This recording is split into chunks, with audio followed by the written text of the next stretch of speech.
The phone rang on Thursday, exactly at 5:30 in the evening, when I was finishing watering the violets on the windowsill. The watering can in my hands was an old copper one, still inherited from my mother, and water poured out of it in an uneven trickle onto the dark earth in the pots. The violets bloomed exuberantly, purple, white, soft pink. I was always proud of my flowers. Neighbors often asked for advice on how to achieve such blooms. Usually no one called at this time. Too late for daytime chores, too early for evening conversations. I wiped my hands on the plaid apron I'd been wearing for about 15 years and picked up the old disc phone. Robert had offered several times to buy me a modern machine, but I was used to it. There was something reliable, grounded about it. Constance, dear. Mrs. Campbell's voice sounded unusually animated, almost excited. Usually my neighbor spoke in a measured, thorough manner, but now the words were coming out of her like peas from a holy bag. How are you? How are the wedding preparations going? You must be terribly excited. I remember how anxious I was before my Susan's wedding. I couldn't sleep at night, wondering if anything was going to go wrong. I froze, holding the phone to my ear. It was like something clicked in my head, but it didn't click back into place. Outside the window, Mr. Davis's neighbor's car drove by, an old Ford that he washed and waxed to a shine every weekend. The sound of the engine mingled with Mrs. Campbell's voice, creating a cacophony in which I tried to make out the meaning of her words. "What wedding?" I asked slowly, feeling something cold settle in my chest. "Well, Emily is getting married this weekend. My niece Sally works at the same flower shop, Bloom and Blossom, that's doing the ceremony. She says the roses they ordered were white bush roses. They were amazing. And eucalyptus for the greenery and some exotic lilies. I suppose you've already picked out a dress? I remember you telling me how beautiful Emily has become. You look just like you did when you were young." The world around me began to slowly tilt sideways. I sank into the chair next to the phone table, feeling the chill rise from my heels up my body. On the table were my reading glasses, a stack of unpaid bills, and a small notebook where I wrote down phone numbers. All so ordinary, every day. And next to it, my world was falling away. "Mrs. Campbell," I said as smoothly as I could, trying to keep my voice from shaking. "And how do you know about the wedding?" "The whole church of St. Stephen's is buzzing. Sally says they've been there from morning till night, decorating the altar. They're preparing such a celebration. Flowers, musicians, even hired a harpist. My niece says there'll be 100 guests, maybe more. It's at the Grand Sand Springs Hotel, the same room where the mayor married his son. You must be so excited, aren't you? I'd go crazy myself." I closed my eyes and tried to gather my thoughts. My heart was beating so loud I thought the neighbors could hear it. Emily, my granddaughter, 22 years old, tall, slender, with Robert's dark eyes and the stubborn chin she got from me. She works at Creative Solutions, rents a little apartment on Main Street, dates that guy. Matthew, I remember. Matthew Harrison, works as a computer programmer, polite, quiet guy. We spoke to her on the phone 3 weeks ago. She was talking about a new project, an advertising campaign for a local coffee chain, complaining about a boss who kept changing the concept. No word of an engagement, no hint of a wedding. "Mrs. Campbell, thank you for calling. I need to clarify something," I said, trying to speak calmly. "Of course you do, dear. I'll see you at the gala. And by the way, what time does the ceremony start? Sally told me, but I've forgotten." "Yeah, I'll check and call you back." Okay. Kisses." I hung up the phone and sat in my favorite chair by the window. It was the chair I'd bought 40 years ago when James and I first moved into this house. The upholstery was worn and the springs were sagging, but it was still comfortable. Outside the glass, the October twilight was slowly fading, and the street lights were starting to come on one by one along the quiet Oak Street. Mrs. Parker, in her pink bathrobe, was walking her fat pug Charlie, and Old Man Simmons was hosing down the front lawn, though rain was promised for tomorrow. It was an ordinary picture of an ordinary evening in Sand Springs, a town where everyone knows everyone else, where news travels faster than the wind, where neighbors watch their neighbors not out of spite, but out of boredom and loneliness. Except there was nothing ordinary about the day anymore. Emily is getting married this weekend, and I don't know about it. I stood up and walked over to an old walnut dresser that held family photos in frames of various sizes and styles. Some of the frames were pre-war, inherited from my mother. Others were modern, bought at the supermarket. Here's Emily in her graduation dress 4 years ago, smiling full mouth, her arm around my shoulders. I was wearing a new blue dress that I had bought especially for the prom. Emily was so happy, so full of plans. She was going to college to study marketing and design. It seemed to me then that she and I had grown even closer since graduation, that now that she was an adult, we could be not just grandmother and granddaughter, but friends, each other's confidants. Here's Robert and Jennifer at their own wedding 25 years ago. How young they seemed then. Robert was only 23, Jennifer 21. She stood in a white satin dress that we picked out together at 3 different stores until we found the perfect one. Jennifer seemed to me then like a nice girl from a good family, a little shy, a little trying to impress her future mother-in-law. She had shoulder-length blonde hair, neatly curled, and blue eyes that shone with happiness. I did my best to support her, helping with the organization of the gala, even giving her my grandmother's pearl necklace, a family heirloom that had been passed down from mother to daughter for 3 generations. "This is for the family," I said then, fastening the lock around her neck. "When you have a daughter, she'll wear it at her wedding, too." Jennifer cried with happiness and promised that we would always be close, that she would never forget my kindness. She hugged me long, tight, and I felt so needed, so important to this new family. It's strange how quickly promises turn to nothing, and intimacy to cold politeness, and then to outright dislike. I made myself some tea in my favorite rose-colored cup that Emily had given me for my birthday 5 years ago, and sat back in the chair. The tea was strong, hot, scalding. Outside the window, the world went on with its ordinary life. The neighborhood kids were playing soccer on the lawn, their shouts and laughter coming through the glass.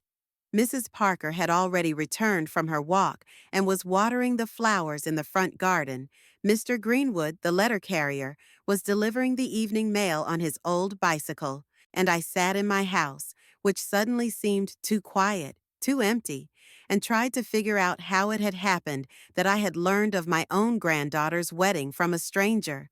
The last time I'd spoken to Robert had been a month ago, maybe a little more. He called briefly on business, asking if I needed help with a leaky faucet in the kitchen. His voice was tired, formal, like a man performing an unpleasant but necessary duty. I told him that Bill Thompson, the plumber, had already fixed it, and told him that not only the faucet had to be replaced, but also part of the pipe. We talked for about 3 minutes, no more. He was half listening, and I could feel it in the pauses, the short uh-huhs, and I see. At the end of the conversation, I asked about Emily, as I always did. "She's busy," he answered dryly. "A lot of work. The project is important. Tell her I miss her, and that I call every night if she wants to talk." "I will." But I knew he wouldn't. Like he hadn't for months. Like Jennifer hadn't passed on my requests to call her back, my invitations to Sunday lunches, my questions about how my granddaughter was doing. How they didn't pass on my birthday greetings to Emily in May. I called 3 times, left messages on the answering machine, but no one called back. Maybe the invitation got lost in the mail. Maybe Robert forgot my address. even though I've lived in the same house for 40 years? Maybe they didn't have enough money for a big wedding, so they decided to have a modest one with the closest of friends. But I knew there was no maybe. I just wasn't invited. And they did it on purpose. I was up all night. I tossed and turned in bed, listening to the old clock ticking in the living room, the house creaking as it settled on its foundation. The same thoughts swirled around in my head like a scratch record. Emily is getting married, tomorrow or the day after tomorrow, and I'm sitting at home knowing nothing. Every time I almost fell asleep, the thoughts would return and my heart would start pounding again. By morning, I had made a decision. I should call Robert and find out what was going on. Maybe Mrs. Campbell got something mixed up. Maybe it wasn't Emily. Maybe it was some other girl with a similar name. There are 3 Emilys in Sand Springs about the same age. I remember them all as kids. At 8 a.m., I dialed my son's number. Long beeps. 1, 2, 3. On the 5th, the answering machine came on. Hi, you've reached the Mitchell family. We're not home. Please leave a message after the beep. Robert's voice sounded cheerful and friendly, not at all like the conversation he'd had with me a month ago. I hung up without leaving a message. I waited half an hour and called back. Again, the answering machine. Another hour later, same thing. I had a breakfast of oatmeal with raisins, drank coffee, watered the flowers, cleaned the house. I kept listening to the phone, hoping it would ring. At 11 in the morning, she called again. I got an answering machine. At 12, same result. That's when I realized I had to go to their house. Robert and Jennifer lived in a new neighborhood in Sand Springs, in a house they'd bought 10 years before. It was a big red brick house with white shutters, a neat lawn, and rose bushes along the driveway. Jennifer was very proud of the house, always remodeling it, changing the wallpaper, buying new furniture. I remember her showing me pictures of the renovations, telling me about the designer they hired for the living room. My old Chevrolet still drove well, though Robert had said more than once that it was time for a new one. Mom, this car is 20 years old, he persuaded me. What if it breaks down on the road? But I was used to my car. James bought it while he was still alive, and we drove it on vacations. Took little Robert to the doctor, drove it to his parents' house. There were so many memories in that car. The drive to my son's house took about 15 minutes across town. I drove down familiar streets, past the school where Robert went to school, past the park where he played baseball, past the library where he and I went every Saturday. Sand Springs was a small town where everyone knew each other, where the history of families was intertwined for generations. My parents settled here in 1947 after the war. I grew up in this town, married, gave birth to a son, buried my husband. This town was my life. As I drove up to Robert's house, I saw from a distance that the driveway was empty. There were usually 2 cars parked there, Jennifer's gray SUV and Robert's blue sedan. There were none now. I parked at the curb and walked to the front door. I rang the doorbell, the melodic trill that Jennifer had chosen instead of the regular bell. No one answered. Walked around the house, peered through the windows. The curtains were drawn, but through the gaps, I could see the living room. The furniture was in place. Magazines and the TV remote were on the coffee table. Nothing out of the ordinary. It was just that no one was home. I walked back to the car and stood there, not knowing what to do next. My mind was spinning with all sorts of possibilities. Maybe they'd gone out of town to visit Jennifer's parents. Maybe they'd gone on vacation and forgot to tell me. Maybe. Mrs. Mitchell? I turned around. Looking at me over the fence was my neighbor, Mr. Baxter, a retired man of about 65 who'd been tending the vegetable garden all summer and knew more about everyone in the neighborhood than the local newspaper. "Hello, Mr. Baxter," I said. "Hello.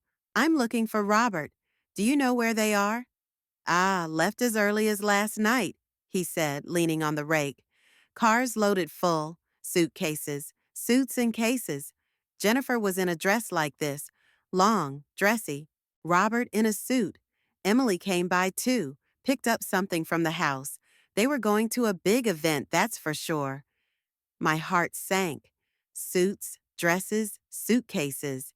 This wasn't a trip to the in-laws or a vacation. This was wedding preparations.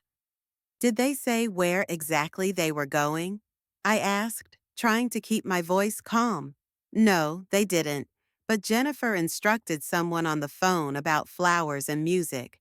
Something about St. Stephen's Church mentioned, and Robert was loading boxes of jewelry into the car. Apparently, there's a big celebration planned.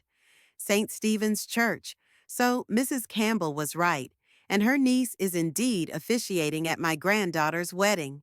Thank you, I said to Mr. Baxter and walked back to the car. Mrs. Mitchell, he called out to me, didn't you know? I thought you were going there too. I stopped without turning around.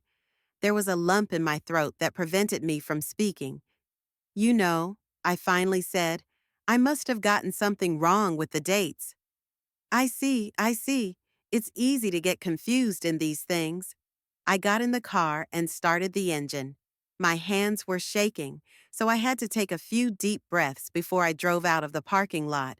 In the rearview mirror, I could see Mr. Baxter giving me a look. He was probably already speculating why the bride's grandmother didn't know about her own granddaughter's wedding. On the way home, I stopped at every red traffic light and thought the same thing. They knew. Everyone knew about the wedding. The neighbors, the florists, the musicians, the guests. Everyone except me. I was excluded deliberately, consciously. They didn't forget to invite me. They didn't lose my address. They didn't mix up the dates. They just decided I shouldn't be at Emily's wedding. At home, I surfed the internet on the old computer Robert had set up for me 2 years ago. I typed in St. Stephen's Church Sand Springs Wedding, found the church's website, schedule of events. There was a marriage ceremony scheduled for Saturday, the day after tomorrow, at 2 o'clock in the afternoon. No names were listed, but the time matched what Mrs. Campbell had said. I printed out the page and placed it on the table next to the phone. Black letters on white paper. Saturday, October 14th, 2 o'clock in the afternoon. Marriage ceremony. My granddaughter was getting married the day after tomorrow, and I found out about it by accident from a neighbor whose niece works in a flower store. I sat at the kitchen table, looked at the printout, and realized that I had a choice in front of me. I could stay home, pretend I didn't know anything, and wait for someone to tell me how the wedding went. Or I could go to the church and watch the festivities from the sidelines, not as an invited grandmother, but as a stranger who happened to be there. The second option scared me. What if I was seen? What if Jennifer caused a scandal right outside the church? What if Emily was ashamed of her grandmother for showing up uninvited? But the first option was even more frightening. Staying home meant accepting it, accepting that I no longer had a place in my family's life, to accept that Jennifer had finally won this long, exhausting war for my son and granddaughter. I got up from the table and walked to the window. Outside the glass was an ordinary Friday in an ordinary town. Neighbors were mowing lawns, kids were playing on the playground, and the school bus passed by with the last lessons of the day. Life went on, oblivious to my worries. Tomorrow I will drive to church, not as a grandmother of the bride, but as a woman who wants to see her only granddaughter get married. Saturday morning was clear with that special October freshness, when the air seems crisp and the sun shines brightly, but without the summer heat. I woke up early at 7:30, though I had gone to bed far past midnight. My sleep was restless, full of fragments of dreams in which I was late for some important event, or looking for my way in an unfamiliar city, or standing in an empty church, calling to Emily, but she didn't hear me. When I got out of bed, I stood at my closet for a long time, deciding what to wear. It was an odd choice, an outfit for a wedding I wasn't invited to. Too dressy, and it would look like I'd come to impose. Too plain, and it would look like I was disrespecting the celebration. In the end, I settled on a dark blue dress with a small floral print that I'd bought 2 years ago for my granddaughter's birthday. We were still dating then. Emily was still coming to visit me, and I thought it would bring me luck. I swallowed my breakfast hastily, coffee and toast that I could barely taste. My stomach clenched with excitement, my hands trembling slightly as I washed the cup and put the bread away. In the hallway mirror, I saw a pale woman with disheveled gray hair and frightened eyes. I had to spend an extra half hour to tidy up my hair, make up my lips, powder my cheeks. I still looked bad, but at least I didn't look like a ghost. St. Stephen's Church was in the old part of town, on Church Street, surrounded by century-old oaks and maples that were now blazing with fall colors. It was a beautiful gray stone Gothic church, built back in the early 20th century when Sand Springs was just beginning to grow from a small farming community. The tall steeple with the cross was visible from afar, and the stained glass windows shimmered with all the colors of the rainbow as the sunlight streamed through them. I'd been married in this church 48 years ago. James was standing at the altar in his only suit, nervously adjusting his tie, and I was walking toward him in a simple white dress that my mother had made from her own wedding gown. Back then, the church seemed huge, solemn, full of divine presence. Now, parking my car across the street from the church, I saw the same building, but it evoked a very different feeling. It was 1:45. The ceremony was to begin at 2 o'clock sharp. The guests were already gathering at the entrance to the church. Men in dark suits, women in smart dresses, many with flowers in their hands. I recognized some of the faces. They were Robert and Jennifer's friends, neighbors, colleagues, people I had once known well, met at family reunions, friends' parties, town events. Now they were guests at my granddaughter's wedding, and I sat in the car across the street and watched from afar. Two black cars decorated with white ribbons and bouquets of roses stood outside the church, a wedding cortege. Near one of them, a few young men in suits were bustling about, probably friends of the groom. A photographer with a big camera was walking around, choosing the best angles. Everything looked solemn, beautiful, thought out to the last detail. At 5 minutes past 2, Jennifer got out of the second car. She was in an elegant gray suit, her hair done up in an elaborate updo, the same pearl necklace around her neck that I had given her 25 years ago. She looked beautiful, as she always did at important events. Jennifer always knew how to present herself, knew what to wear, how to carry herself in public. She made sure that bouquets and baskets of rose petals were carefully taken out of the car, said something to the organizers, pointing to the church. A minute later, Robert emerged from the same car, my son. In a dark blue suit, with a white rose in his buttonhole, he looked solid, personable. Over the years, he had grown fat, balding, wrinkles around his eyes, but his posture remained straight, his movements confident. He put his arm around Jennifer's shoulders, said something in her ear, and she laughed. They looked like an exemplary married couple at an important family celebration. And then I saw Emily. She was getting out of the first car, and my heart sank. My granddaughter was beautiful. Her white dress fit her perfectly. Her veil fluttered in the breeze. Her bouquet of white roses and greenery seemed tailor-made for her delicate hands. Her dark hair was gathered into a high updo, leaving her graceful neck exposed. Emily was smiling, but looking at her from afar, I could see the tension in her movements, the slight confusion in her eyes. She must have been nervous, as a bride should be. Next to her stood a young man in a black tuxedo, the groom, Matthew Harrison, whom I'd only seen a couple of times when he'd come to Robert's house on business. Tall, lean, with neatly trimmed hair and a kind face, he carefully adjusted Emily's veil, took her under his arm, and said something that made her laugh. A good boy, you could tell. Caring. The guests pulled into the church. The photographer clicked his camera, capturing every moment. The organizers of the celebration, two women in black dresses with notebooks in their hands, fussed around, checking details, coordinating actions. Everything was happening as if by notes, beautifully and coherently. I sat in the car and watched it all through the glass. My granddaughter was getting married, and I was just a bystander. A bystander. There was a lump in my throat, my eyes stinging from holding back tears. I wanted to get out of the car, walk over to Emily, hug her, tell her how beautiful she was, wish her happiness. I wanted to be a part of this day, not an outcast peeking around the corner, but I didn't dare. What would I say?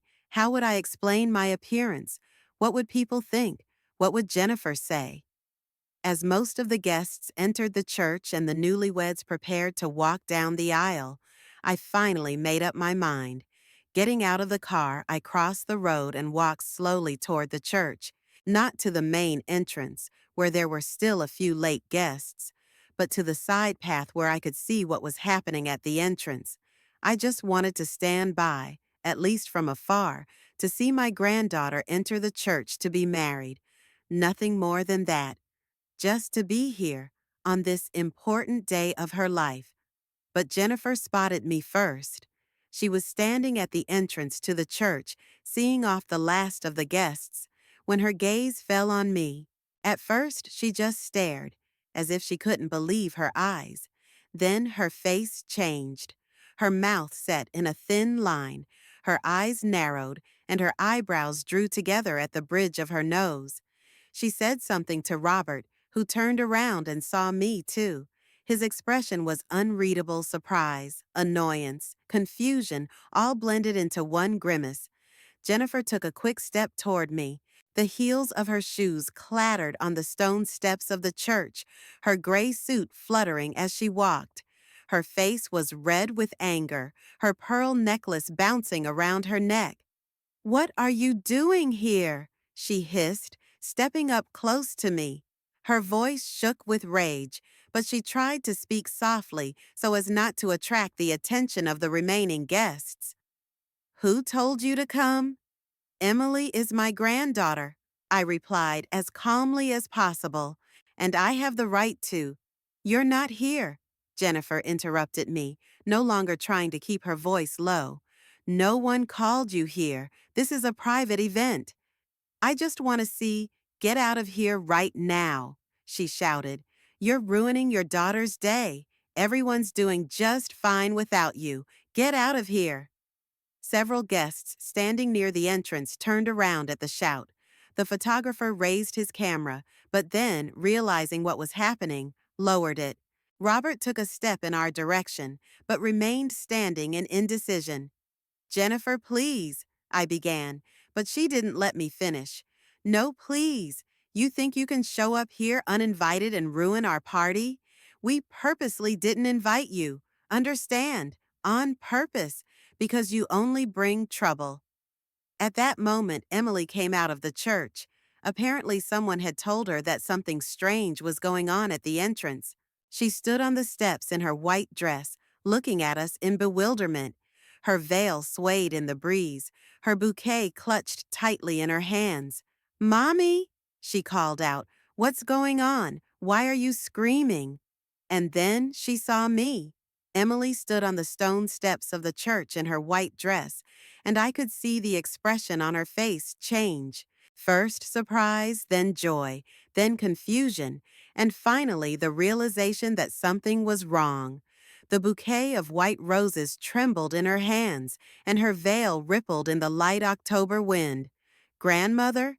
she called out tentatively, as if she couldn't believe her eyes. "Grandma, is that really you?" Jennifer turned sharply toward her daughter, her face even redder with anger. I could see her trying to quickly come up with an explanation, her mind frantically searching for a way out of the situation. "Emily, get back to the church," she said in a strained voice. "The ceremony is about to begin. The guests are waiting." But Emily wasn't listening. She picked up her white dress and walked quickly down the steps straight toward us. The heels of her shoes clattered on the stone, and her veil fluttered behind her like a white cloud. In her eyes, I read a mix of emotions: joy at seeing me, and growing bewilderment at what was happening. "Grandma, what are you doing here?" she asked, walking over to me and taking my hands in hers. Her palms were cold with excitement. "Mom said you were sick and couldn't come. I wanted to call you, but Mom said it was better not to bother you." In that second, everything became clear. To me, to Emily, to the confused Robert who stood a few feet away, and even to the guests who started pouring out of the church, attracted by the loud voices. Jennifer had lied to her daughter, like she'd lied to me, saying Emily was busy. How she lied to Emily by claiming I was sick. "I'm not sick," I said quietly, looking my granddaughter in the eye. "I only found out about the wedding yesterday, by accident." Emily slowly let go of my hands, turned to her mother. Her face had turned pale, and her lips were pressed into a thin line, just like Jennifer's when she was angry. "Mom," she said very calmly, too calm for a 22-year-old girl on her wedding day. "Explain to me, please, why is my grandmother standing outside?" Jennifer tried to pull herself together. She smoothed out the folds of her suit, fixed her hair, and pulled a smile onto her face. "Emily, dear, this is a misunderstanding. Your grandmother, she got the time wrong. Or the day. You know, it happens at her age. We'll get it straightened out right away." "Mom," Emily repeated even more quietly, "why did you tell me Grandma was sick?" "I didn't say she was sick. I said she wasn't feeling well, and you said she had the flu, and that the doctor told her not to leave the house. You said you'd talk to her yourself, and that she was very upset that she couldn't make it.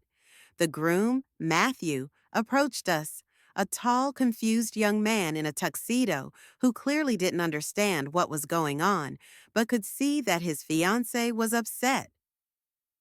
What's wrong?" he asked softly, placing a hand on her shoulder. "What happened is that my mother is lying," Emily said loudly, so that everyone gathered could hear her. "She told me that Grandma was sick and couldn't come to the wedding, and apparently she didn't tell my grandmother anything at all." The guests froze, some of the women awed. The photographer stood with his camera down, hesitant to capture the family drama. Matthew looked perplexedly back and forth at his bride and her mother.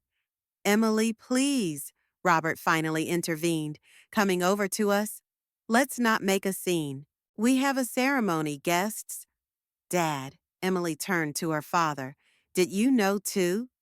Robert opened his mouth, but couldn't find anything to say. I could see him vacillating between his wife and daughter, trying to find the words that would satisfy everyone. But there were no such words. "We thought it would be better this way," he finally said. "Less complications." "Better for who?" Emily asked. The metallic notes I remembered from childhood came out in her voice. When Emily was truly angry, she became very calm outwardly, but her voice gave her away. "For everyone," Jennifer answered for her husband. "Your grandmother has been, lately. She hasn't been feeling very well. We didn't want to tire her out." "Mom, stop it," Emily said tiredly. "Just stop lying. Grandma looks fine. And if she's here, that means she wanted to be at my wedding." She took my hand again and turned to face the gathered guests. I saw familiar faces among them: Robert's co-workers, neighbors, Jennifer's relatives, people who had known our family for years, who remembered the times we'd all celebrated birthdays and holidays together. "Excuse me," Emily said loud and clear. "The ceremony is adjourned for a few minutes. I have family matters to attend to." A disgruntled whisper went up in the crowd. Some looked at their watches. Others shook their heads disapprovingly. The priest standing in the church doorway hesitantly shifted from foot to foot. Emily, you can't stop the wedding because of, Jennifer began. Because of what? Because you and Dad decided who to invite to my wedding and who not to invite? Without me knowing. Matthew put his hand on his bride's shoulder. Why don't we go inside and talk quietly? He suggested. No, Emily said firmly. I'm tired of secrets and half-truths. Mom, tell everyone the truth. Why wasn't Grandma invited to my wedding? Jennifer looked around at the guests, realizing that all eyes were on her. Her face took on a stubborn expression. Because your grandmother is always interfering in our family life, she said finally. Because she criticizes every decision we make, tries to turn you against us, calls constantly, and demands attention. That's not true, I objected, but Jennifer continued. We wanted this day to go smoothly, without drama or conflict. And the result is that you've ruined our celebration with your appearance. I ruined it? I interjected. By showing up to watch my granddaughter get married? By showing up uninvited and causing a scandal? You caused a scandal when you started yelling at an elderly woman in front of the church, Emily interjected. Her voice was ringing with anger. Mom, do you realize what you're doing? This is my grandmother, the only one I have. And who's poisoning your life with her advice and meddling? Jennifer parried. What advice? She and I have barely spoken to each other for the last 6 months. Precisely because you keep saying she's busy or not feeling well. Robert tried to take control of the situation. Girls, please, let's calm down. We have guests here. The priest is waiting. Daddy, don't you dare call me a girl, Emily burst out. I'm 22 years old. This is my wedding, and I have a right to know why my grandmother is trying to kick my grandmother out of my own celebration. She turned to me, and I could see tears in her eyes. Grandma, I'm so sorry. I didn't know. I really thought you were sick. It's okay, dear, I said, hugging her. Don't be upset on a day like this. How can I not be upset? She sobbed. It turns out you've been lying to each other the whole time. Mom said you didn't want to hang out with me, that I annoyed you with my problems, and she told you I was busy and couldn't call. I felt the rage rising inside. Pure, cold rage at Jennifer, who had spent years destroying the bond between my granddaughter and me, weaving a web of lies, pitting us against each other. Jennifer, I said calmly, why did you do it? Because you're toxic, she replied blandly. Because no one can be happy around you. You're constantly criticizing, meddling, telling me how to live my life. I've been protecting my family from your influence. Protected from what? That I love my granddaughter? From the fact that you want to control everyone. There was a murmur in the crowd of guests. Some began to disperse, clearly not wanting to witness a family drama. Some, on the contrary, moved closer, watching with undisguised curiosity. Emily pulled away from me and stood so that she could see all three of us, me, Robert, and Jennifer. So you've been playing some kind of game all this time, she said slowly. Lied to me and Grandma, deciding for us who gets to hang out with who. We wanted what was best for us, Robert muttered. What's best for whom? For me? Did you ask me if I wanted to see Grandma? Robert remained silent. Jennifer crossed her arms over her chest and looked defiant. We're adults, she continued, and we had the right to decide who to invite to our daughter's wedding. Ours? Emily interjected. It's my wedding, Mom, mine, and if I want my grandmother to be at it, she has to be here. The crowd of guests at the entrance to the church began to stir. People were looking around, whispering amongst themselves, some pulling out their phones to look at the time. The wedding ceremony should have started 15 minutes ago, but instead of the bride's grand entrance, they were watching a family drama unfold right on the steps of St. Stephen's. The priest, Father McGregor, An elderly man with a graying beard who had served this church for 30 years stepped out of the door and approached us uncertainly. He had married Robert and Jennifer 25 years ago, had baptized Emily, had known our family for a long time. Now his face read confusion and worry. "Ms. Mitchell?" He addressed Emily gently. "Perhaps we should continue this conversation after the ceremony? The guests are waiting and—" "No," Emily replied firmly, not turning toward him. Her eyes were fixed on her mother. "Father McGregor, give us a few more minutes. There's something I need to find out." Matthew stood beside his bride, clearly unsure of how to act. This quiet, polite young man, who worked as a programmer for a local IT company, had never dealt with this kind of family drama before. He would reach out a hand to comfort Emily, then pull it away, realizing it was best not to interfere. Jennifer tried to take control of the situation. She straightened up, squared her shoulders, and pulled an expression of offended dignity over her face. "Emily, I don't understand why you're making this spectacle," she said in a voice that held a note of resentment. "Dad and I have always acted in your best interest. If we didn't invite Grandma, then there were good reasons." "What reasons?" Emily asked. She stood in her white dress, clutching the bouquet so tightly her knuckles turned white. Her veil fluttered in the wind, but her face was stern and determined. "Explain to me what good reason prevented you from inviting my grandmother to my wedding." "Your grandmother," Jennifer began, but stammered, searching for words. "What? My grandmother? She's very difficult to talk to, always criticizing our decisions, meddling in family matters. We wanted your special day to be conflict-free." "Mom," Emily said slowly, "when was the last time Grandma criticized your decisions?" Jennifer hesitated. I could see her frantically going over recent events in her mind, trying to find an appropriate example. "Well, she was always against us moving to a new house."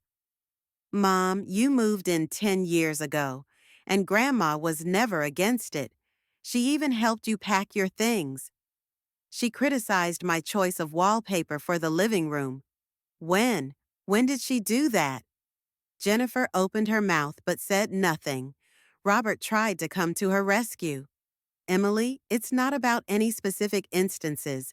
It's just the general atmosphere. Mom's always trying to influence our decisions, giving unsolicited advice."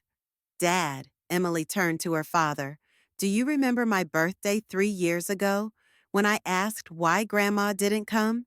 Robert frowned, clearly trying to remember.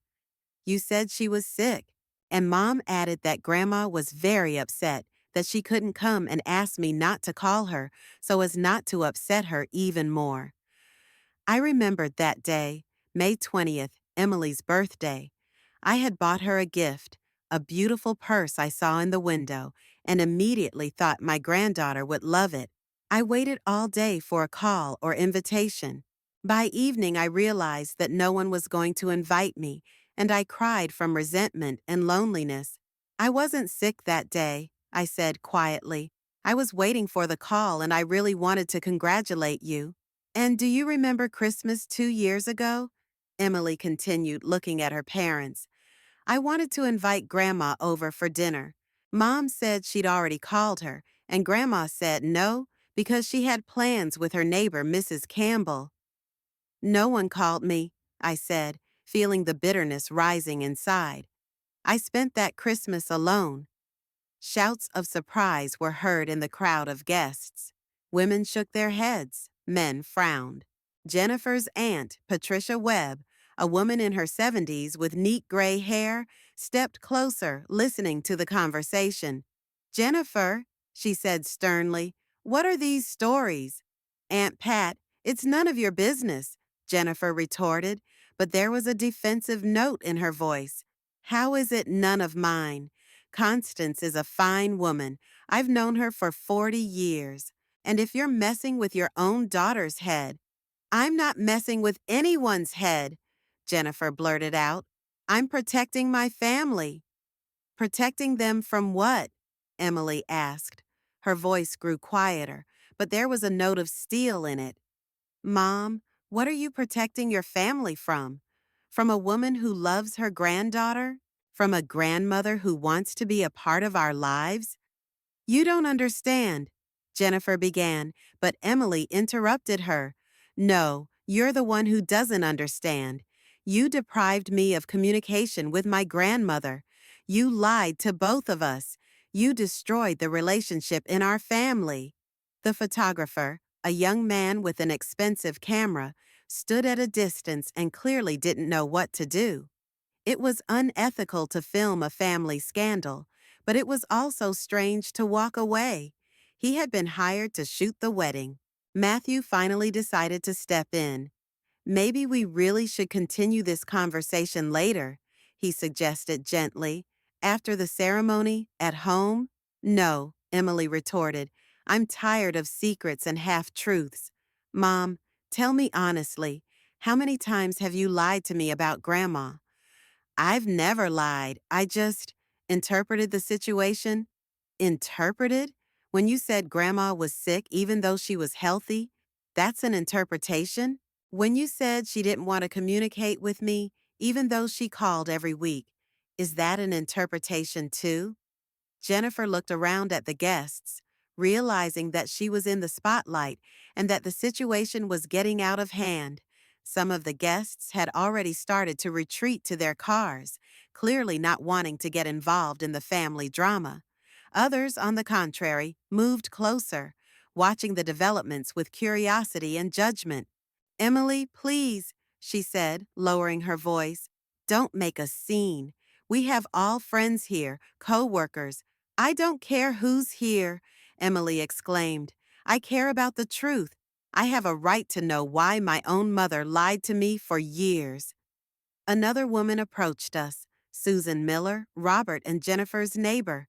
She lived across the street and knew everyone in the family well. Constance, she said to me, I don't understand what's going on. Jennifer always said you didn't want to hang out with your family, that you preferred to be alone. That's not true, I replied. I really want to socialize with my family. I call, I invite them over, but Mom says you're busy or not feeling well. Emily finished for me. She turned to Susan. Mrs. Miller, don't you think it's strange that my grandmother never comes to visit us? That she isn't there for birthdays or holidays? Susan thought for a moment. You know, I really can't remember the last time I saw your grandmother at your house. Jennifer always attributed it to Constance having health problems or preferring not to go out. Mom, Emily turned to Jennifer with a look on her face that made her take a step back. You weren't just lying to me. You've been telling the neighbors that Grandma doesn't want to socialize. I didn't tell anyone anything. Jennifer defended herself. It's just that when people asked, what exactly did you tell them? That your grandmother was getting old, that it was hard for her to leave the house, that she preferred quiet. And the truth is that you just didn't invite her, Emily said. Tears finally broke through, streaming down her cheeks, blurring her carefully applied makeup. You isolated her from her family. You deprived me of a grandmother and her of a granddaughter. Robert tried to hug his daughter, but she pulled away. Emily, we really thought it was best. Better for who, Daddy? For you and Mom? So you don't have to invite Grandma over for the holidays, buy her presents, give her attention? That's not the point. Then what is it about? Explain to me, Dad. What did Grandma do that was so terrible that you decided to exclude her from our lives? Robert was silent.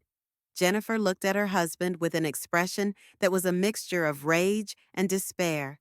The guests continued to watch the scene, and I could see emotions ranging from sympathy to outright curiosity on their faces. Father McGregor approached us again.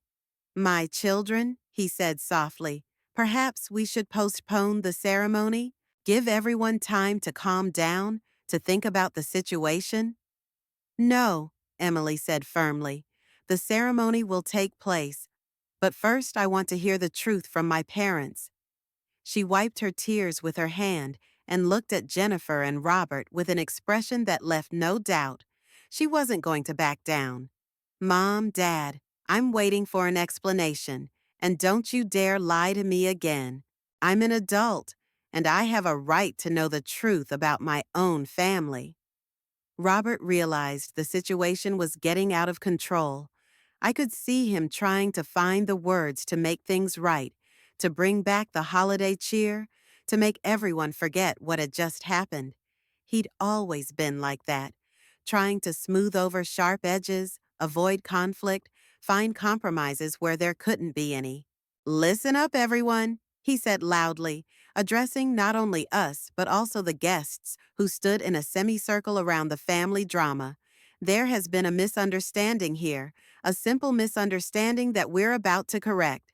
He turned to me with a strained smile. Mom, of course we're very glad you could come. It's just, there was some miscommunication with the invitations. Dad? Emily looked at her father with an expression that silenced him.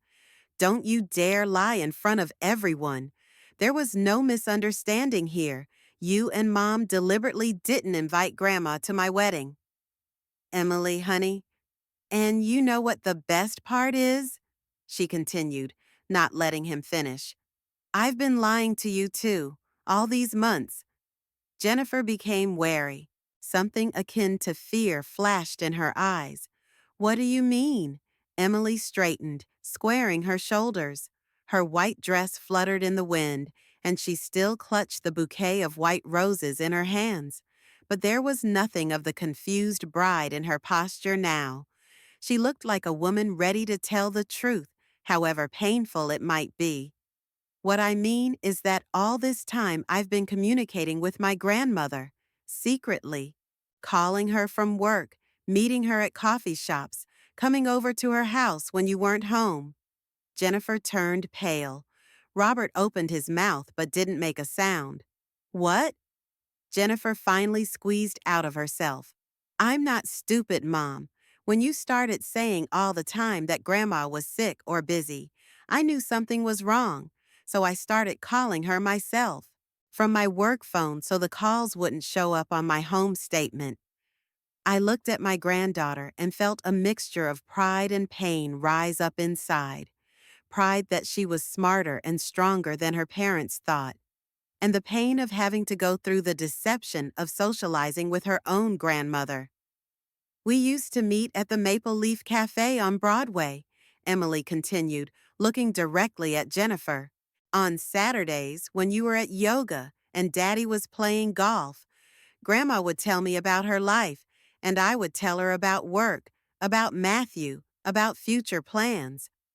Matthew, who had been standing silently nearby until then, finally spoke. You never told me about that. Emily turned to her fiancé, and I saw her face soften. I'm sorry, Matt. I wanted to tell you, but it was too hard to explain. How do you tell me that your parents forbid you from seeing your grandmother? That you have to lie to them to see the only relative left on your father's side of the family? But why didn't you tell me anything? He asked, confused. Because I was ashamed. Ashamed that my family is so broken, that my parents were capable of such cruelty. The word cruelty sounded like a slap in the face. Jennifer flinched as if she'd been slapped. Emily, how dare you talk about us like that? How dare I talk about the people who robbed me of my grandmother, who lied to me for years, who tried to control my life by deciding for me who I should socialize with? Mrs. Campbell, the same neighbor who first informed me of the wedding, approached us. She was among the invited guests and listened intently to the entire conversation. Jennifer, she said sternly, I don't understand what's going on. I thought you always said Constance didn't want to be involved in family events. That's true, confirmed another woman, Linda Harris, who worked alongside Jennifer on a local charity committee. You were always complaining that your mother-in-law had become withdrawn and avoided socializing. I never complained, Jennifer defended herself, but there was a hysterical note in her voice. Mom, Emily said tiredly. That's enough. It's already clear enough. She turned to the guests. I'm sorry you have to witness this, but I believe the truth must be told. My mother has been lying to everyone for years. To me, to my grandmother, to you. She told me my grandmother didn't want to talk to me. She told Grandma I was busy and couldn't call. And she was telling you that Grandma had become unsociable. A whisper went up in the crowd. People looked at each other, shook their heads. I saw surprise, judgment, sympathy on their faces. Actually, Emily continued, my grandmother is the kindest and wisest person I know. She always supported me, gave me good advice, just loved me with unconditional love. And the only thing she did wrong from my mother's point of view was exist. Emily, you don't understand, Robert began, but his daughter didn't let him finish. What don't I understand, Daddy? That Mom was jealous of my grandmother? That she couldn't accept that I had someone else besides her? The fact that she systematically destroyed relationships in our family?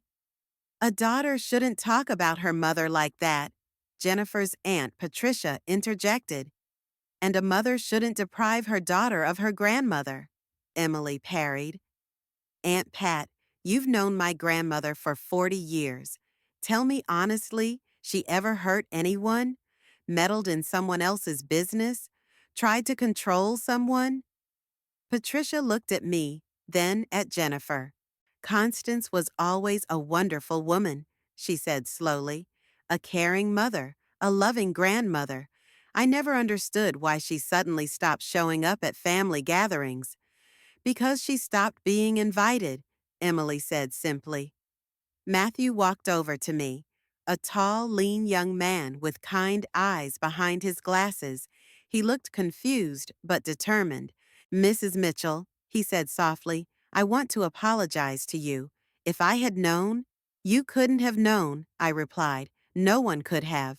Jennifer was very careful to hide the truth.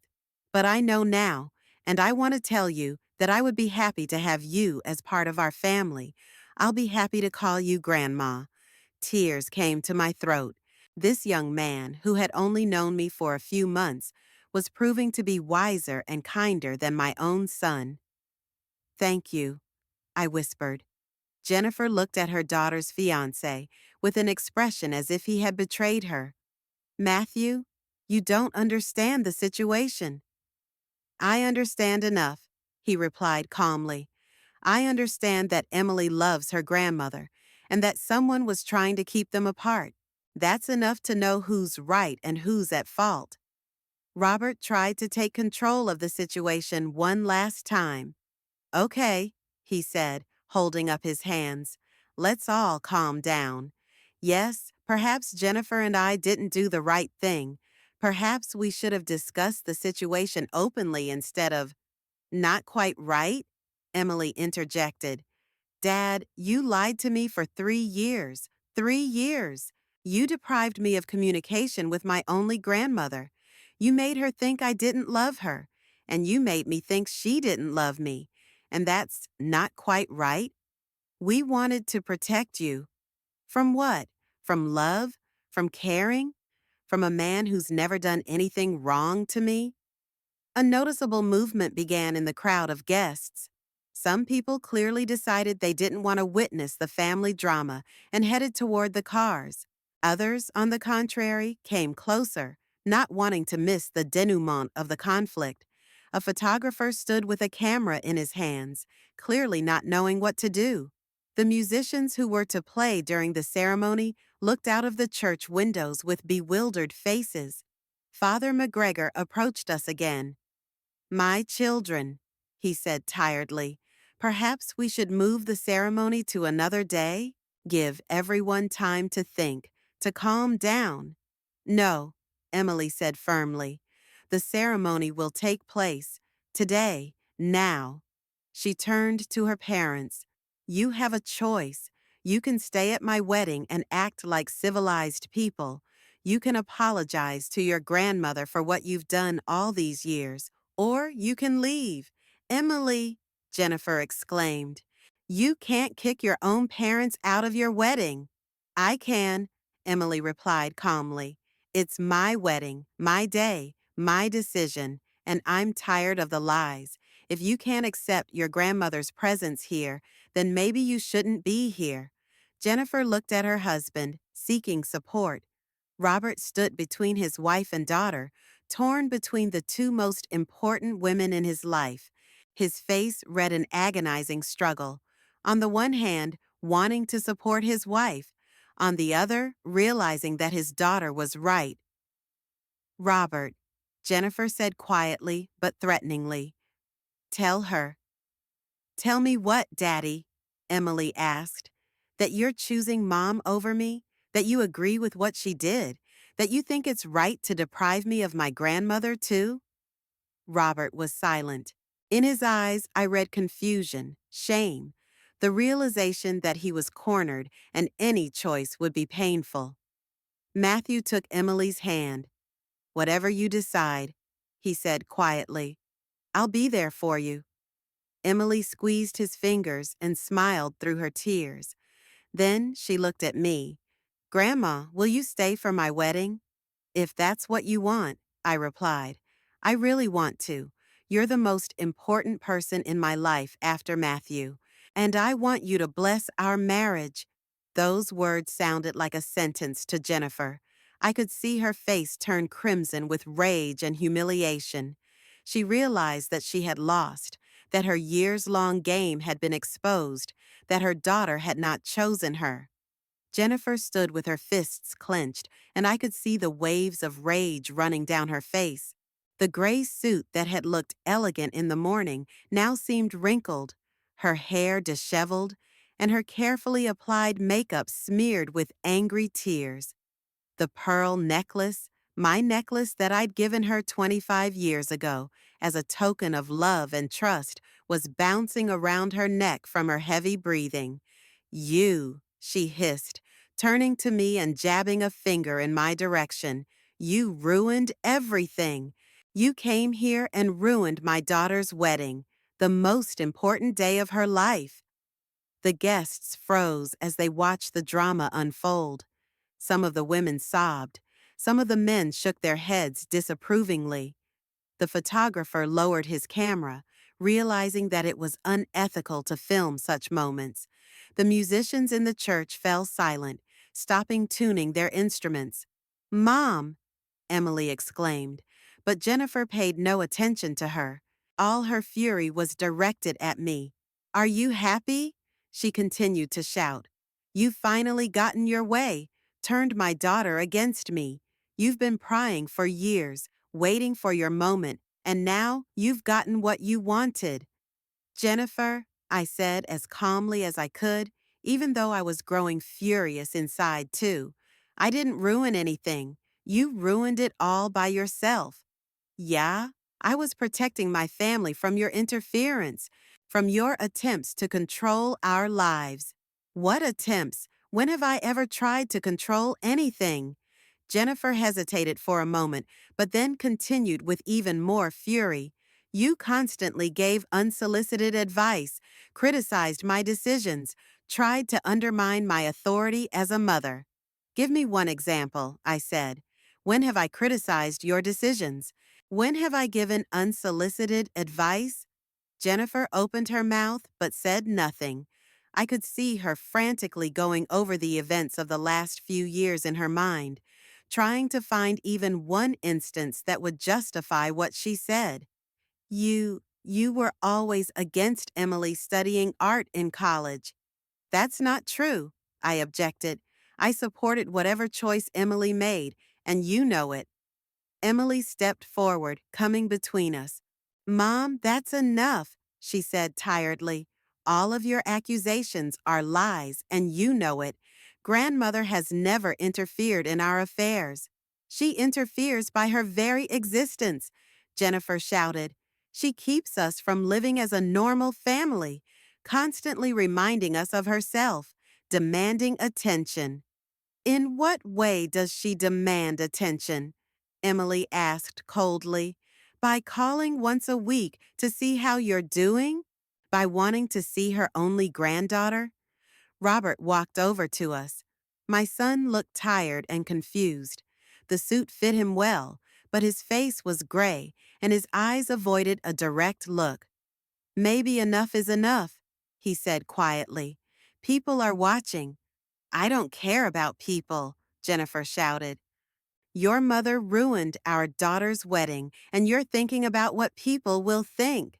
I didn't ruin anything, I repeated, and the rage I'd been holding back all these years finally came through in my voice. You did, with your lies, your manipulations, your morbid jealousy. Jealousy of the old woman? Jealous of my relationship with my granddaughter, jealous that Emily loves me, of her having someone else besides you. Jennifer turned even redder. That's absurd. It's true, I said, looking her straight in the eye. You can't accept that you're not the only one who matters to Emily. Ever since she was little, you've tried your hardest to be the only significant figure in her life. Remember how you wouldn't let me pick her up from school? How you canceled our plans at the last minute? How you found 1,000 reasons why Emily couldn't spend the weekend at Grandma's? I was protecting my daughter from your influence. From what influence? From me teaching her how to bake cookies? From reading her fairy tales? From telling her about family history? Emily listened to our conversation with increasing amazement. Mom, she said slowly, did you really forbid me from seeing Grandma when I was little? Jennifer tried to pull herself together. I didn't forbid it, just limited contact, for your own good. For my sake or yours. Don't talk to me like that. How am I supposed to talk to you? Emily burst out. Like with a mother who lied to me all my life? Who deprived me of my grandmother because of her own psychological problems? A disgruntled murmur went up in the crowd of guests. People began to glance around and whisper amongst themselves. Mrs. Campbell moved closer, listening to every word with obvious curiosity. Linda Harris stood next to the other women on the charity committee, and they all looked at Jennifer with disapproval. Jennifer, said one of them, Barbara Stone, I can't believe what I'm hearing. We've known each other for 15 years, and you've never told the truth about your mother-in-law? That's none of your business, Jennifer snapped back. Yes, it is, Aunt Patricia objected. Constance is part of our community. We all thought she'd become reclusive, that she had health problems, and it turns out you just isolated her from all of us. I didn't isolate anyone. Then explain, Susan Miller interjected, why I've never seen Constance at a neighborhood event in the last 3 years. You always said she couldn't come. Or that she didn't want to, Linda added. Remember the Town Day celebration? You said Constance preferred to stay home. I remembered that day. It was 2 years ago, in the summer. I'd really wanted to go to the town festival, where the local band was playing and selling homemade pies. I waited for Robert or Jennifer to suggest we go together, but no one called. I spent that day at home, staring out the window at the idly dressed people walking to the central square. No one invited me, I said quietly. But Jennifer said, Barbara began, but fell silent, realizing the meaning of my words. Jennifer said a lot of things, Emily said bitterly. She told everyone different versions. To me, that Grandma was sick or didn't want to communicate. To Grandma, that I'm busy or that it's best not to bother me. To you, that Grandma's become unsociable. Everyone, something different. Matthew, who had been silently listening to the whole conversation, finally spoke up. How come you never told me about this? About secretly dating your grandmother? Emily turned to him with a guilty look on her face. Because I was ashamed. How do you explain that your own mother forbids you from seeing your grandmother? That you have to lie to your parents to see your only close relative? That sounds like insanity. But you're an adult. You could have just told your parents you'd hang out with whoever you wanted. You don't know my mother, Emily said tiredly. She has a knack for making you feel guilty for any action she doesn't like. She's a master of emotional blackmail. Emily, Jennifer exclaimed, How can you? How can I tell the truth? Very simply. Emily turned to the guests. Do you want to know what my mother has been telling me all these years?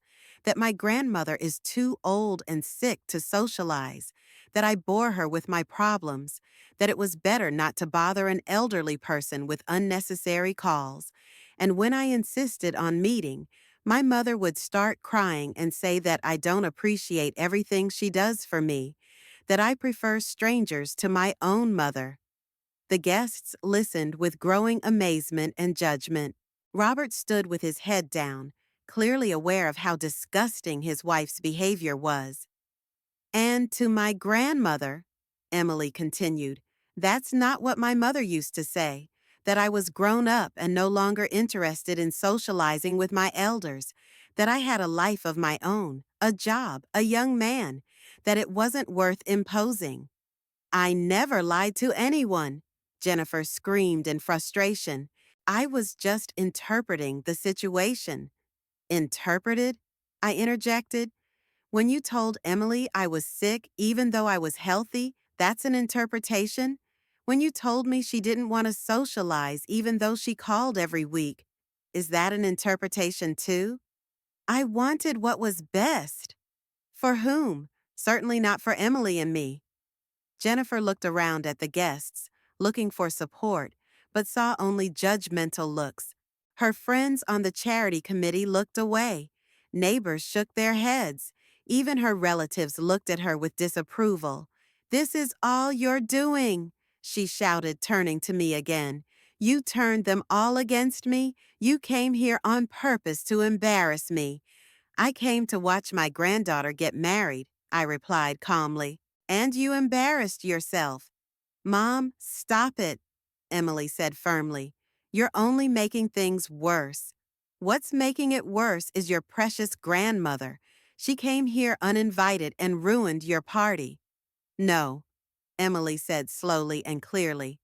It was you who spoiled the feast, by your lies that were finally revealed, by your selfishness and your desire to control everyone around you. Jennifer looked at her daughter with an expression as if she'd stabbed her in the heart. Then she shifted her gaze to Robert. Robert, she said quietly, but there was a threatening note in her voice. Say something. Protect your wife. My son raised his head and looked at us. First at his wife, then at his daughter, then at me. In his eyes, I read the agonizing struggle, the shame, the realization that for years he'd been complicit in a lie. Jennifer, he finally said, maybe we really should apologize. Apologize? To who? To my mom, to Emily, to everyone we've lied to over the years. Jennifer looked at her husband with such astonishment, as if he'd turned into a complete stranger. Are you against me too? I'm not against you, but I'm against what we did. It was wrong, Jennifer, and I'm tired of lying. Emily stood in the middle of the churchyard in her white dress, surrounded by guests, her parents, her fiancé, and me. The wind fluttered her veil, and she still clutched the bouquet of white roses in her hands. Her makeup was smudged from tears, but her eyes burned with determination. She looked like a woman who had finally made a choice and was ready to take responsibility for it. The sun was already beginning to slip into the west, casting long shadows from the church steeples onto the stone slabs of the courtyard. The October air was fresh and clear, and at any other time it would have been the perfect day for a wedding. I've made my decision, she said loudly so that everyone could hear. The wedding is on, here and now. She turned to Father McGregor, who had been standing in the doorway of the church the whole time, watching the family drama with an expression of deep sadness on his face. The priest had served at St. Stephen's for 30 years and had seen many family conflicts, but this was something he had apparently never seen before. Father, we are ready for the ceremony. The priest looked hesitantly at those gathered. Some of the guests had already dispersed, not wanting to witness the family drama. The rest stood in small groups, talking amongst themselves and casting oblique glances at our family. My child, perhaps we should wait a bit. Give everyone time to calm down, to think about the situation in peace. No, Emily said firmly. We've waited long enough, and I want my grandmother to be at my wedding. She took my hand and squeezed my fingers tightly. Her hand was cold with excitement, but her handshake was firm and confident. Grandma, will you walk down the aisle with me? My heart sank. In all the years I had dreamed of this day, I had imagined sitting in the front row and watching my granddaughter walk down the aisle, holding her father's hand. I imagined how I would cry with happiness, how later at the banquet we would dance, and remember how small she was. But I never thought I'd be the one to walk her down the church aisle on the most important day of her life. Emily, but traditionally, a father is supposed to do that. Traditionally, a father is supposed to love and support his daughter, she replied without looking at Robert. Not lie to her for years and deprive her of the people she holds dearest. Jennifer watched with a face contorted with rage and humiliation. The gray suit that had looked elegant in the morning now seemed wrinkled and out of place. Her hair was disheveled, her makeup smeared with angry tears. The pearl necklace, my necklace that I had once given her, with such love still hung around her neck, as a symbol of the once good relationship between us that she herself had methodically destroyed. Emily, she said in a breaking voice, you can't do this to me. I'm your mother. I gave birth to you, raised you, gave you the best years of my life. I gave up my job to be by your side when you were sick. I sat by your bedside nights when you had a sore throat, and lied to me about the one man who loved me unconditionally, Emily replied without turning back to her mother. You used your love as a weapon to isolate me from my grandmother. I was protecting you. From what? From love? From caring? From a man who never demanded anything from me in return, never emotionally blackmailed me, never put conditions on me? Matthew walked over to his bride and gently touched her shoulder. In the time I'd watched him today, the young man had shown more wisdom and tact than many people do in a lifetime. I'll support whatever decision you make, but think about it. These are your parents. You've lived with them for 22 years. Perhaps we should try to find a compromise. Emily looked at her fiancé with such tenderness that my heart squeezed. This kind young man was trying to keep his future wife's family together, even after everything he'd learned. Even after realizing she was right, he was trying to find a peaceful solution. Matt, I appreciate what you're saying, and I love you for always trying to see the good in people.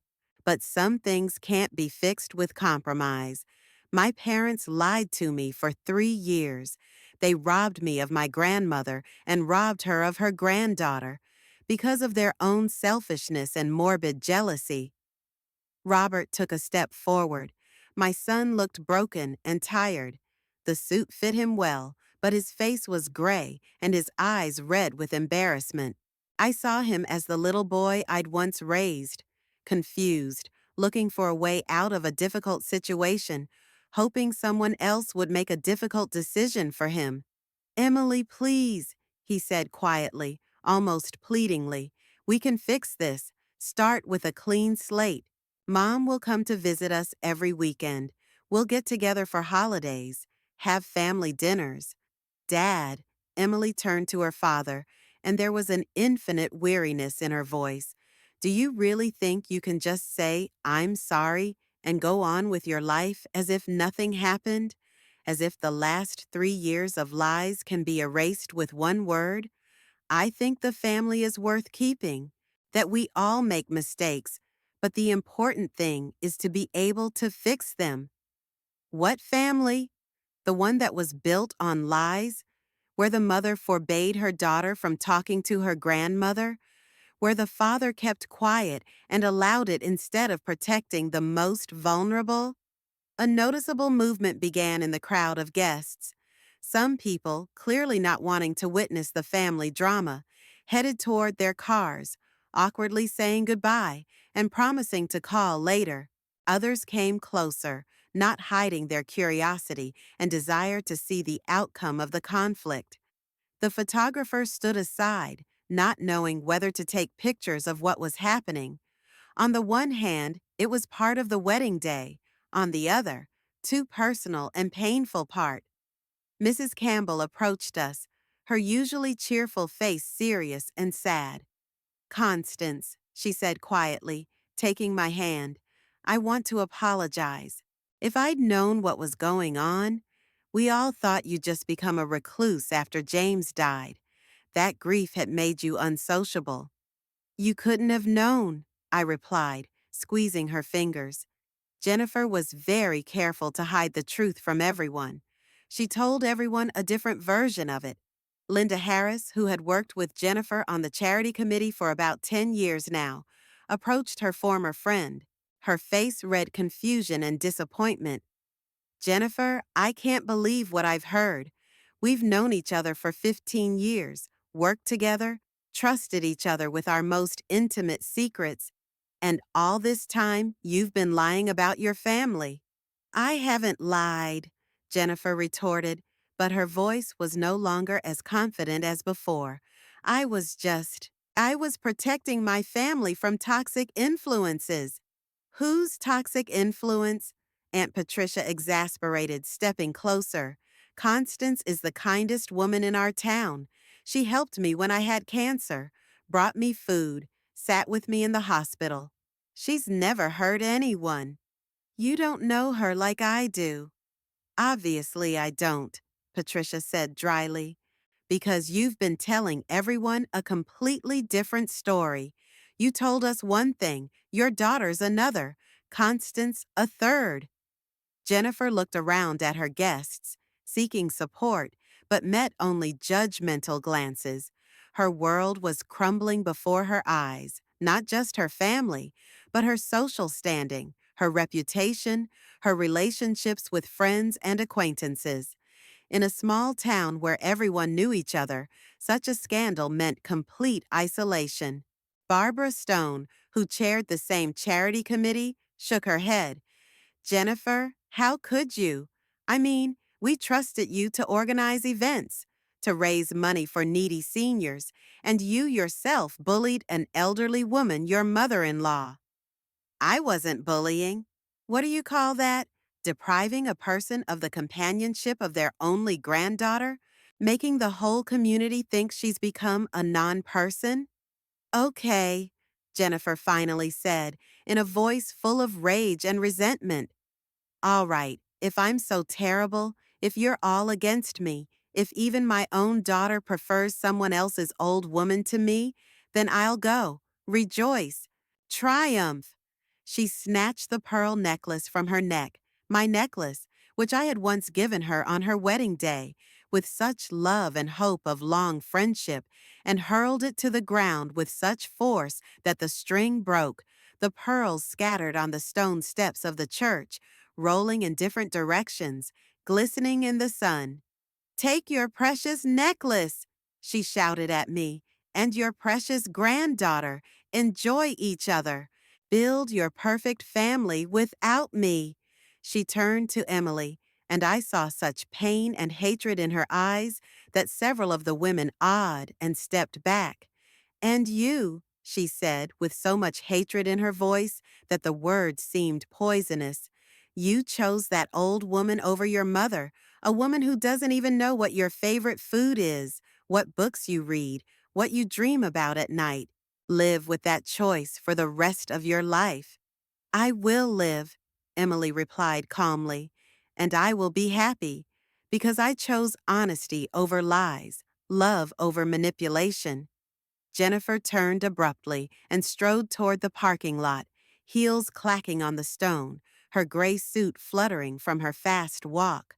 Robert stood torn between his wife and daughter, unsure of what to do, as he always was when a difficult decision had to be made. Papa, Emily called out to him, and there was no pleading or reproach in her voice, only weariness. Choose. Robert looked at his daughter, then at me, then at his estranged wife. In his eyes, I read an agonizing struggle. On the one hand, a duty to the wife he had lived with for 25 years, who had become a part of his life. On the other, the realization that his daughter was right, that all these years they had done a terrible injustice to the most defenseless member of the family. Emily, he said at last, I can't leave Mom alone. She's upset. She needs support. You can't leave someone in that state without help. And I don't need support on my wedding day? You don't need support in the way Mom needs support. You have Matthew. You have Grandma. You have your whole life ahead of you. You have the strength to deal with whatever challenges come your way. And Mom only has me. Emily nodded, as if she had expected exactly that answer. There was no surprise or resentment on her face, just a sad realization of what kind of man her father was. Then go to her, Dad, and don't come back until you're ready to tell the truth, not just to me, but to yourself. Robert hesitated for another moment, then slowly followed his wife. As I watched my only son walk away, I realized that this might be the last time I saw him. He had made his choice to side with the lies and manipulation because it was easier than admitting his guilt and trying to make things right. Because Jennifer was stronger and more demanding, and I never pressured him, never gave him ultimatums. Grandma, Emily took my hand. I'm sorry about what happened. I'm sorry too, I replied honestly, but not sorry that the truth was finally revealed. I'm just sorry that your father didn't turn out to be the man I raised him to be. Matthew walked over to me and held out his hand. There was more respect and acceptance in his simple gesture than I'd gotten from my own son in years. Mrs. Mitchell, I would be honored to have you walk Emily down the aisle. I would be proud to have such a wise and strong woman in our family. I looked at this young man who had shown more maturity and kindness in one day than my son had in years. In his eyes behind his glasses, I saw genuine respect and a desire to make this day special for Emily, despite everything that had happened. Thank you, I said, feeling the tears coming up. This would be the biggest honor of my life. Emily bent down and began picking up the pearls from the scattered necklace from the ground. Several guests joined her, helping to find all the beads among the stone slabs of the churchyard. This is a family heirloom, isn't it? She asked, folding the pearls neatly into a handkerchief. Yes, belonged to my grandmother, whom I knew only from photographs, then to my mother, then to me. I gave it to your mother on her wedding day, hoping it would be a symbol of our friendship. Then it must belong to me now, Emily said simply. I will gather all the pearls and remake the necklace. I'll wear it in memory of true family values, love without conditions, honesty without compromise, and loyalty without betrayal. The guests who had been left behind began to enter the church. There were far fewer of them than originally planned. Many had left after the scandal, not wanting to witness a family showdown. But those who remained looked at us with understanding and support. Among them were old family friends who now understood why it had taken me so long to show up at social events. Father McGregor approached us, his face expressing sympathy and willingness to help. If you're ready, he said softly, we can begin the ceremony. It won't be as planned, but perhaps more heartfelt. Emily nodded and took me under her arm. Her fingers were warm and firm, and I could feel in that touch all her determination to start a new life built on truth. Ready, Grandma? I looked at my granddaughter, a beautiful, strong young woman who had chosen truth over lies, love over manipulation, who had given up her parents for a grandmother she barely knew because of their scheming. Who, on the most important day of her life, found the strength to break the vicious cycle of family games? Ready, I said. We walked into the church where quiet music played and witnesses to our little victory waited. A victory of truth over lies, of love over selfishness, of a real family over one built on manipulation and control. The stained glass windows painted the sunlight in different colors, creating patterns of blue, red, and gold on the stone floor. The church seemed especially solemn and bright to me, as if the building itself approved of what was happening. Behind our backs was the parking lot, where Jennifer sat in her car crying with rage and humiliation, and Robert stood beside her, not knowing how to comfort his wife or justify himself. They were left with their lies and their choices, their manipulations and their fears. And we walked down the aisle, me and my granddaughter, who was finally free of family games and ready to build her own honest family.